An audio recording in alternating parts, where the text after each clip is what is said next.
Super Saravana stores. திமுகவின் தொகுதி பங்கீடு குழுவிற்கும் இடதுசாரி கட்சிகளின் பிரதிநிதிகளுக்கும் நடுவுல தான் பேச்சுவார்த்தைகள் நடைபெற்று இருக்கு. இந்த நிலையில தான் திமுக கூட்டணியில அதிக சீட்டுகள் கேட்பது ஏன் என்பது பற்றி விளக்கம் அளித்து மேடையில் பேசியிருக்காரு சிபிஎம் முன்னாள் மாநில செயலாளர் கே பாலகிருஷ்ணன். இது பற்றி ஜெம் தொலைக்காட்சி வழங்கும் சிறப்பு செய்தியில விரிவா பார்க்கலாம்.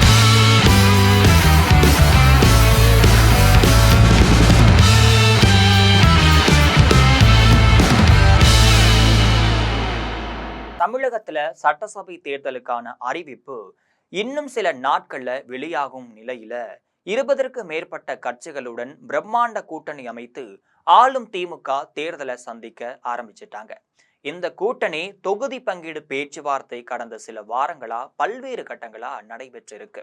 காங்கிரஸ், தேமுதிக, கொமதேக, முஸ்லீம் லீக், மமக போன்ற பல கட்சிகளுக்கான தொகுதி பங்கீட்டை திமுக முடித்திருக்கு. ஏற்கனவே கூட்டணியில நிறைய கட்சிகள் உள்ளதால குறைவான தொகுதிகளை ஒதுக்கப்படுன்னு முதற்கட்ட தொகுதி பங்கீட்டின் போதே திட்டவட்டமா தெரிவிச்சிருச்சு திமுக. மார்க்சிஸ்ட் கம்யூனிஸ்ட் மாநில செயலாளர் பி சண்முகம் தலைமையிலான குழுவினர் திமுகவுடன் 2 கட்டங்களா பேச்சுவார்த்தைகளை நடத்திட்டு இருக்காங்க. கடந்த 2021 சட்டசபை தேர்தல்ல 6 இடங்கள்ல போட்டியிட்ட நிலையில இந்த முறை கூடுதல் தொகுதிகளை அவர்கள் கோரியுள்ளதாகவும் சொல்லப்படுது. 2 கம்யூனிஸ்ட் கட்சிகளுமே கடந்த முறையை விட அதிக இடங்களை கேட்டுட்டு இருக்காங்க. கூட்டணியில தேமுதிக, கமல்ஹாசனின் மக்கள் நீதி மையம் மட்டும் இல்லாம பிற சிறிய கட்சிகளுக்கு இடஒதுக்கீடு செய்ய வேண்டி இருப்பதால பழைய கூட்டணியில கட்சிகளின் எண்ணிக்கையை சற்று குறைக்க திமுக விரும்புவதாகவும் சொல்லப்படுது. சிபிஐ கட்சியுடன் ஏற்கனவே 2 கட்டங்களாக பேச்சுவார்த்தை நடந்திருக்கக்கூடிய சூழ்நிலையில இன்னும் எந்த ஒரு உடன்பாடையும் எட்டப்படவில்லைன்னு சொல்லப்படுது.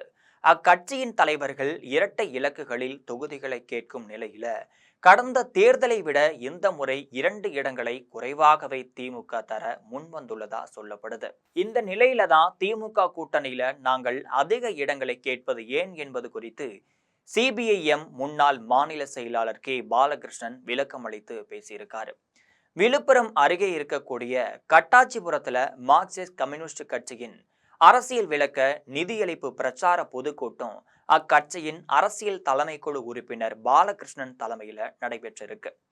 அப்பதான் பேசிய கே பாலகிருஷ்ணன், திமுக கூட்டணியில பேச்சுவார்த்தை நடத்தி வரோம், அதிகமான எண்ணிக்கையில சட்டமன்றத்திற்கு சென்றால்தான் மக்கள் பிரச்சனையை அழுத்தமா பேச முடியும், மக்களின் பிரச்சனையை பேச அதிக நேரமும் கிடைக்கும், அதற்காக தான் இரட்டை இலக்கத்திலாவது சட்டசபை உறுப்பினர்கள் தேவை, எனவே தான் அதிக இடங்களை கேட்கிறோம், பேச்சுவார்த்தையில சுமூகமான முடிவு எட்டப்படும்னு தெரிவிச்சிருக்காரு.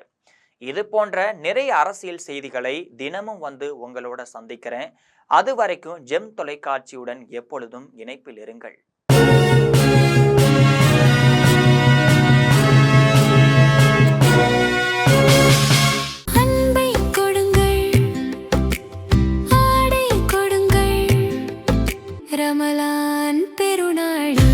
சூப்பர் சரவணா